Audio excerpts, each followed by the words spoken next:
So hello everyone and welcome back to my channel. I hope आप सभी काफ़ी अच्छे से होंगे, खुश होंगे। और थंबनेल से तो आप सभी को पता ही चल गया होगा कि मैं आज कौन से टॉपिक पे आपके लिए वीडियो लेके आई हूँ। जी हाँ, आज मैं आप लोगों के लिए आई हूँ कुछ शॉकिंग फैक्ट्स अबाउट जापान। आपको पता ही है काफ़ी सारे कार्टून्स आते हैं जो कि जापान से रिलेटेड होते हैं, जैसे शिनचैन आता है और काफ़ी सारे ऐसे कार्टून्स होते हैं। और आपको पता ही है जापान सबसे ज़्यादा अपने पॉपुलेशन के लिए जाना जाता है और सबसे ज़्यादा वो अपने टॉयज़ के लिए भी जाना जाता है कि वहाँ पे काफ़ी ज़्यादा अच्छे टॉयज़ मिलते हैं जो कि काफ़ी चीप रेट्स पे मिलते हैं। चाइना के भी आते हैं और जापान के भी आते हैं, दोनों के आते हैं। काफ़ी चीप रेट्स पे आते हैं और काफ़ी अच्छे आते हैं, लाइटिंग वाले आते हैं। और सबसे ज़्यादा वहाँ की लाइट्स ज़्यादा फेमस होती हैं। तो आज मैं आपको कुछ ऐसे शॉकिंग फैक्ट्स बताऊँगी जापान के बारे में जो आपको शायद नहीं पता होंगे। हो सकता है कुछ पता हो और कुछ ना पता हो।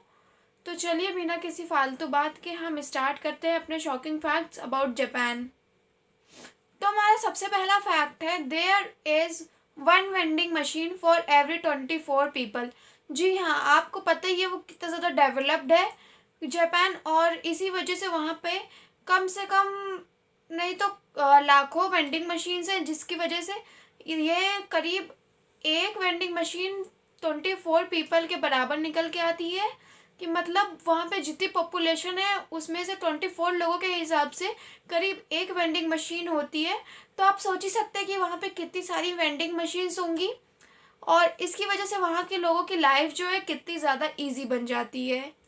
तो उसके बाद हमारा नेक्स्ट फैक्ट है, there are more pets than children. जी हाँ, आपको पता है कि वहाँ पे जो रेट है पॉपुलेशन का वो काफ़ी ज़्यादा है।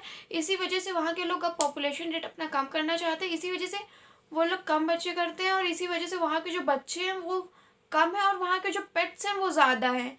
जी हाँ, वहाँ पे लोग पेट्स काफ़ी ज़्यादा पालना पसंद करते हैं। सबसे ज़्यादा वहाँ के लोग कैट्स पसंद करते हैं पालना। यहाँ इंडिया में लोग डॉग्स पालना पसंद करते हैं, लेकिन वहाँ पे लोग कैट्स को अपना गुड लक मानते हैं, इसीलिए उसको पालना पसंद करते हैं। तो उसके बाद हमारा नेक्स्ट फैक्ट है, Tokyo is the most populated city. जी हाँ, जो जापान की कैपिटल है टोक्यो, आपको पता ही है वहाँ से काफ़ी सारे कार्टून निकल गए हैं, जैसे कि शिनचैन, डोरेमोन वहीं के कार्टून हैं। और काफ़ी ज़्यादा फेमस कार्टून्स हैं, खास करके शिनचैन। तो आपको पता होना चाहिए कि वो ही सबसे ज़्यादा पॉपुलेटेड सिटी है जापान में, और वहाँ पे सबसे ज़्यादा रश होता है, और इसी वजह से वहाँ पे काफ़ी ज़्यादा लोग डेवलप्ड हैं, और वहाँ पे लोग बहुत ही ज़्यादा बिजी रहते हैं और उनको ज़रा सा भी फुर्सत नहीं होता कि वो इधर ध्यान दें या उधर ध्यान दें। तो उसके बाद हमारा नेक्स्ट फैक्ट है, crime is really not existent. जी हाँ, आपको पता ही है कि अब वहाँ पे कितना ज़्यादा डेवलप्ड है, इसी वजह से वहाँ की जो गवर्नमेंट है वो काफ़ी ज़्यादा स्ट्रिक्ट है, इसीलिए वहाँ का जो क्राइम रेट है वो काफ़ी ज़्यादा लो है। मैं ये नहीं कहती कि वहाँ पे क्राइम नहीं होते, वहाँ पे क्राइम्स होते हैं, लेकिन वहाँ पे कम से कम 90% क्राइम्स तो अब कम ही हो चुके हैं, क्योंकि वहाँ की जो गवर्नमेंट है वो काफ़ी जल्दी अपने एक्शन से लेती है और बहुत ही जल्दी सज़ा सुना देती है। इसी वजह से वहाँ के लोगों के अंदर डर होता है, और वहाँ पे क्राइम रेट काफ़ी ज़्यादा कम है, और वहाँ पे क्राइम जो होता है वो ना के बराबर होता है। तो उसके बाद हमारा नेक्स्ट फैक्ट है, जापनीज लिव द लॉन्गेस्ट। जी हाँ, जो जापनीज लोग होते हैं वो सबसे ज़्यादा जिंदा रहते हैं। उनकी जो एज है वो आप कभी भी उनके चेहरे से नहीं पता लगा सकते, क्योंकि वो हमेशा यंग ही लगते हैं। उनके चेहरे पे एक अलग ही शाइन होती है, जिसकी वजह से आप उनकी रियल एज कभी भी पकड़ नहीं सकते हो। और इसी वजह से कि वहाँ के लोग काफ़ी ज़्यादा हेल्दी चीज़ें खाते हैं, और इसी वजह से उनकी जो एज है वो दिन पर दिन बढ़ती जाती है, और वो लोग ज़्यादा दिन तक ज़िंदा रहते हैं। वो लोग काफ़ी ज़्यादा एज हो जाती है तब जाके उनकी डेथ होती है। और यहाँ पे तो करीब लोग 70-80 में ज़्यादातर लोगों की डेथ हो जाती है, लेकिन वहाँ के लोग 100 से भी ज़्यादा दिन तक मतलब साल तक ज़िंदा रहते हैं। इसीलिए बोला जाता है कि दुनिया में सिर्फ यही ऐसी जगह है जहाँ पे सबसे ज़्यादा लोग ज़िंदा रहते हैं। तो उसके बाद हमारा नेक्स्ट फैक्ट है, जापनीज मेलन्स कॉस्ट ओवर $200।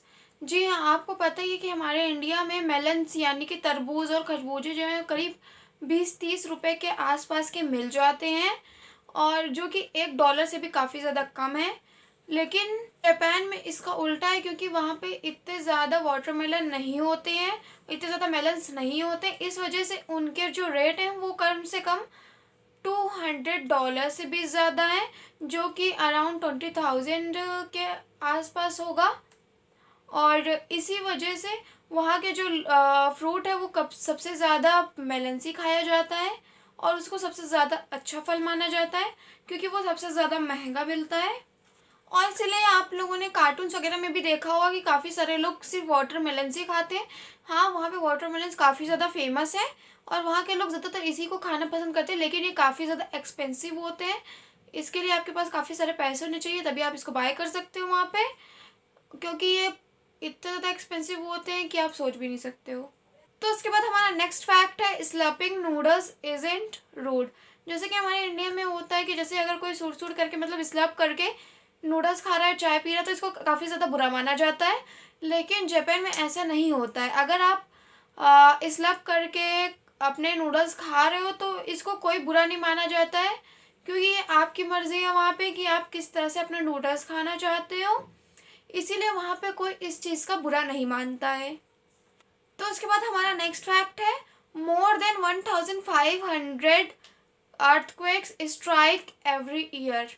जी हाँ, आपको पता ही है जापान में कितने सारे अर्थक्वेक्स आते हैं। आप लोगों ने कार्टून में भी देखा होगा, वहाँ के जो ड्रामास होते हैं वहाँ पे भी देखा होगा कि वहाँ पे सबसे ज़्यादा अर्थक्वेक्स आते हैं, और वो कम से कम नहीं तो 1,500 से भी ज़्यादा आते हैं।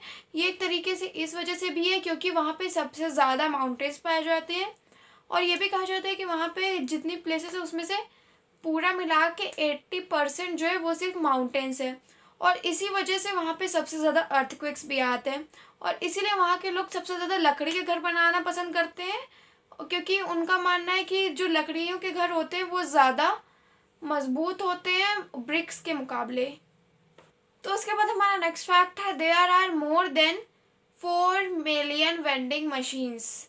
जी हाँ, आपको मैंने स्टार्टिंग में बताया था वहाँ पे कितनी सारी वेंडिंग मशीन्स, और कुल मिला के मोर देन 4 मिलियन वेंडिंग मशीन्स हैं। तो अब आप सोच ही सकते हो कि वहाँ पे कितनी सारी वेंडिंग मशीन्स हैं। और अगर मैं आपको इसकी कैटेगरीज बताऊँ कि इसमें आपको क्या क्या चीज़ें मिल सकती है इस वेंडिंग मशीन से, तो इसमें खाने से लेकर टॉयज़ तक, कपड़े भी मिलते हैं, और जूते चप्पल भी आप चाहो तो वो भी मिल सकते हैं। और जो फूड है उसमें काफ़ी सारे फूड्स हैं, जैसे स्ट्रीट फूड भी होते हैं, नूडल्स भी होते हैं, और जो आपको हॉट मील्स वगैरह होती हैं वो भी मिल जाती है, बिल्कुल गरम गरम मील्स मिल जाती हैं आपको इसमें।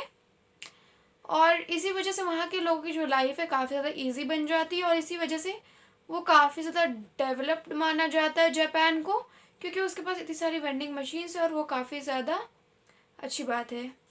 तो इसके बाद हमारा नेक्स्ट फैक्ट है, there are more seniors than kids.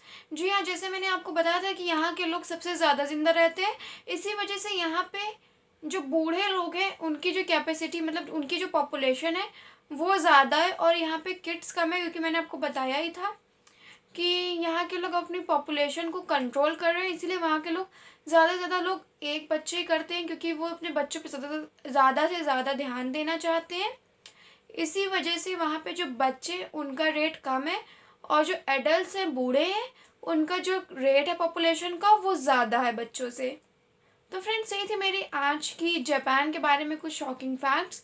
अगर आपको ये थोड़ी सी भी अच्छी लगी हो तो प्लीज़ लाइक शेयर सब्सक्राइब ज़रूर करिएगा, और अगर आपको इस तरह की और भी वीडियोस चाहिए हो तो प्लीज़ मुझे कमेंट बॉक्स में बताइएगा, और अगर आपको कोई और सी भी वीडियो चाहिए हो तो प्लीज़ मुझे ज़रूर बताइएगा। Till then bye.